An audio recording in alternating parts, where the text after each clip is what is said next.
আসসালামু আলাইকুম, সবাই কেমন আছেন? আশা করি সবাই ভালো আছেন। তো আলহামদুলিল্লাহ, আল্লাহর রহমতে আমিও ভালো আছি। তো যারা খামার করতে চাচ্ছেন, তো তাদের মূলত প্রথম যে বাধাটা আসে আর কি, সেটি হচ্ছে বেশিরভাগ ক্ষেত্রে। কারণ এটা তো খামার তো আর আসলে বড় লোকের ছেলেরা করতে চায় না। কেউ বড় লোকের ছেলেরা তো তেমন একটাই করে। এই কৃষিকাজে যারা থাকে, মধ্যবিত্ত পরিবারের যে সন্তানগুলো আছে, তারাই হচ্ছে খামার করতে চায়, উদ্যোক্তা হতে চায়। তো এদের ক্ষেত্রে প্রথম মাস্ট বি ফার্স্টে যে বাধাটা হচ্ছে, এটা হচ্ছে পারিবারিক যে সমস্যাটা। কারণ আপনার মা বাবা যে কৃষিকাজ করেছে, সারা জীবন যে কষ্টটা করেছে, তারা কখনোই চাইবে না যে মানে, আমি যদি কৃষিকাজ করি, তো আমি কখনোই চাইবো না যে আমার সন্তানেরাও কৃষিকাজ করবে, ও এত কষ্ট করবে। তো সবাই আর কি চায় যে মানে সবার ছেলে মেয়ে আর কি চাকরি করুক। তো যেমন ধরেন, আমি যে ডিপ্লোমা করতেছি, ডিপ্লোমা ইঞ্জিনিয়ারিং রানিং 2 বছর, মানে তৃতীয় সেমিস্টারে এখন আমি, আমাদের অষ্টম সেমিস্টার শেষ হলে আমরা ডিপ্লোমা ইঞ্জিনিয়ার। তো আমি যদি এখন মনে করেন যে আমার এর আগে কোয়েল পাখি ছিল, পোলট্রি ছিল, তো আবার নতুন করে শুরু করতে যাচ্ছি।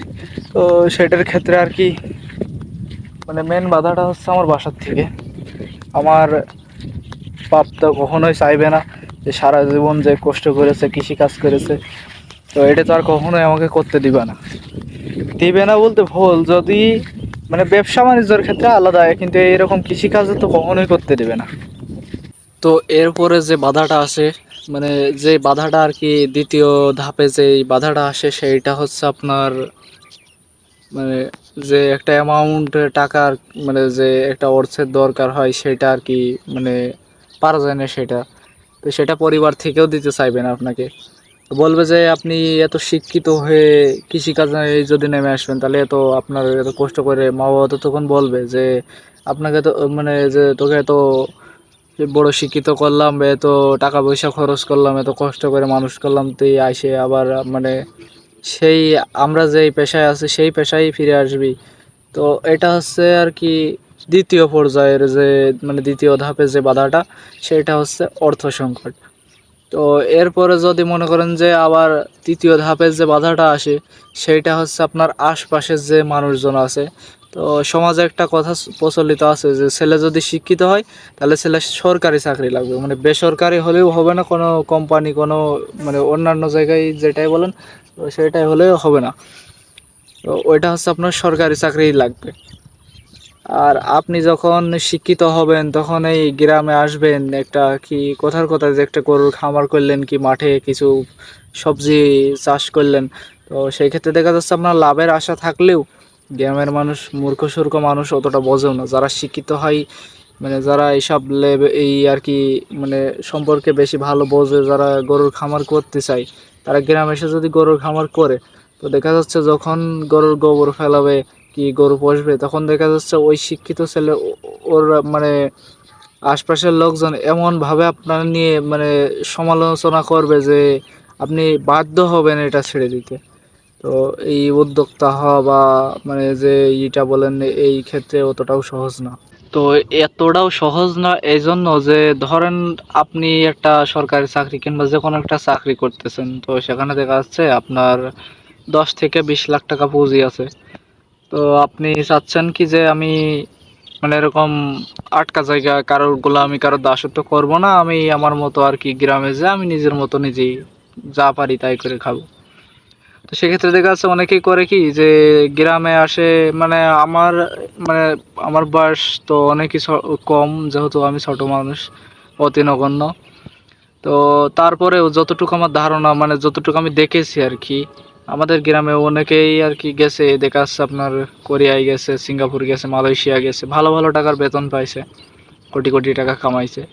তারপরেও দেশে এসে কেউ করতেছে কি যে গরু পুষতেছে, কেউ মানে হাঁস মুরগি, পোলট্রি মুরগি যেটাই বলেন, ওইদিকে বেশি ঝোঁক দিচ্ছে।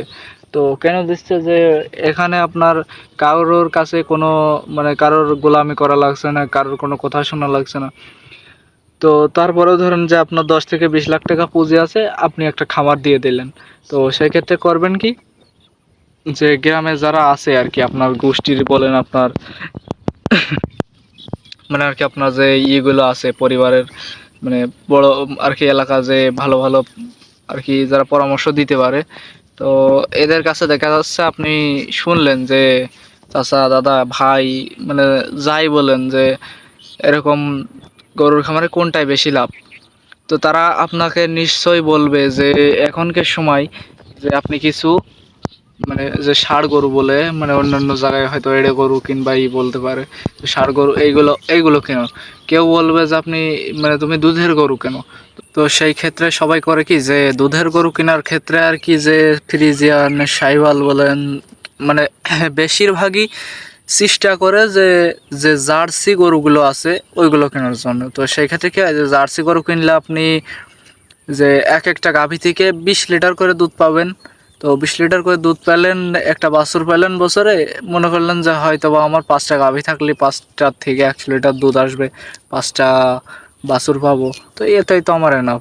তো সেই ক্ষেত্রে হয় কি যে আপনি যখন বাজারে যাবেন যে গাভী গরু কেনার জন্য, কিংবা মানে আপনি ষাঁড় গরু যদি কিনতে চান, যে গাভী গরু কিনলেন না ষাঁড় গরু কিনলেন, তো সেই ক্ষেত্রে দেখা যাচ্ছে যে আপনি বাজারে গেলেন কিনতে, তখন আপনি দেখবেন কি যে মানে আপনার মানে লসটা আর কি বেশি হবে ষাঁড়ের ক্ষেত্রে। কারণ ষাঁড় গরু আপনি যখন কিনবেন, একটা গরু কিনবেন 80 থেকে 90 হাজার টাকা কিংবা 1 লাখের ভিতরে, তো আপনি 6 মাস কি 1 বছর পাইলে তারপরে যখন বিক্রি করতে যাবেন তখন দেখবেন যে আপনার একটা গরু থেকে 1 বছরে 1 লক্ষ টাকা আসতেছে।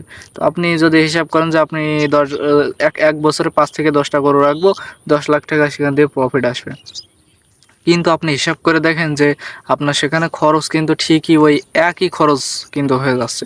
তো আপনি সেক্ষেত্রে যদি একটা দুধের গরু কেনার চিন্তা ভাবনা করেন, তো আপনি বাজারে কখনোই ভালো দুধের গরু পাবেন না।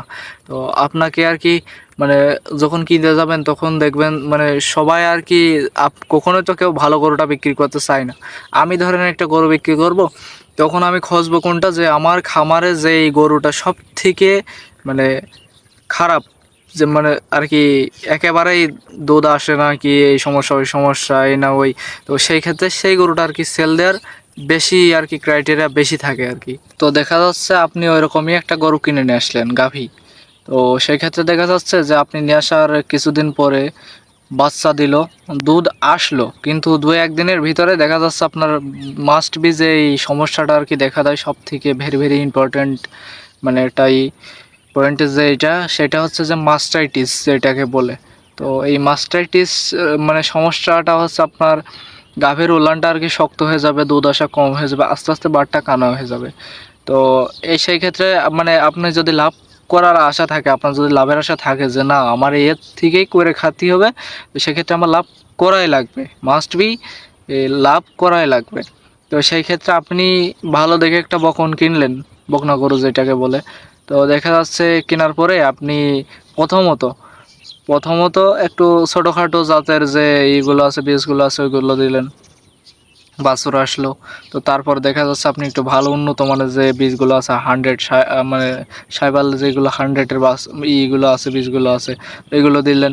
তো দেখা যাচ্ছে এখান থেকে আপনার ভালো একটা গাভী মানে পরবর্তীতে বকনা কি একটা ষাঁড় গরু হলো, তো সেটা থেকে দেখা যাচ্ছে আপনার লাভ মানে লাভ হওয়ার ক্রাইটেরিয়া মানে এইটা হচ্ছে 99% বেশি। কারণ হচ্ছে যে আপনি যখন একটা বকনা গরু কিনবেন তার থেকে একটা ষাঁড় গরু হবে, সেই ষাঁড়টা আপনার তো আর কিনা লাগছে না, তো সেটা দেখা যাচ্ছে আপনি 2 বছর পাইলেন, তার পিছনে খুবই অল্প অল্প খরচে আপনি তার থেকে একটি ভালো মানে অ্যামাউন্ট আর কি পাচ্ছেন, যে গাছে 2 থেকে 2.5 বছর পরে যখন আপনি একটা ষাঁড় গরু ছাড়বেন তখন দেখা যাচ্ছে 2 থেকে 2.5 লক্ষ টাকা আপনি বিক্রি করতে পারছেন, কি 1 থেকে 1.5 লক্ষ টাকা। তো এই ক্ষেত্রে আপনার লাভ হওয়ার আশাটা 99%ই বেশি।